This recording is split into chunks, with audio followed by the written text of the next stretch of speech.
In 1972, a century after the first national park in the United States was established at Yellowstone, legislation was passed to create the National Marine Sanctuaries Program. The intent of this legislation was to provide protection to selected coastal habitats similar to that existing for land areas designated as national parks.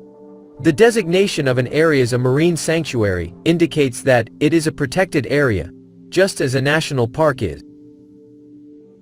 People are permitted to visit and observe there, but living organisms and their environments may not be harmed or removed. The National Marine Sanctuaries Program is administered by the National Oceanic and Atmospheric Administration, a branch of the United States Department of Commerce. Initially, 70 sites were proposed as candidates for sanctuary status.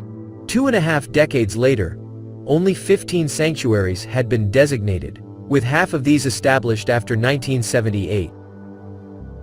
They range in size from the very small, less than I-square kilometer, Fagateel Bay National Marine Sanctuary in American Samoa, to the Monterey Bay National Marine Sanctuary in California, extending over 744 square kilometers. The National Marine Sanctuaries Program is a crucial part of new management practices in which whole communities of species, and not just individual species, are offered some degree of protection from habitat degradation and overexploitation.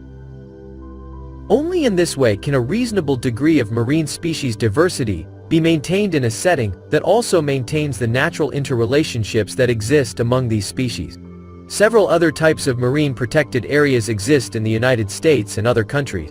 The National Estuarine Research Reserve System, managed by the United States government, includes 23 designated and protected estuaries.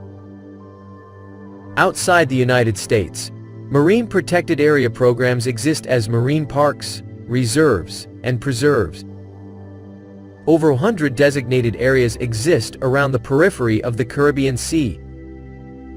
Others range from the well-known Australian Great Barrier Reef Marine Park to lesser-known parks in countries such as Thailand and Indonesia, where tourism is placing growing pressures on fragile coral reef systems.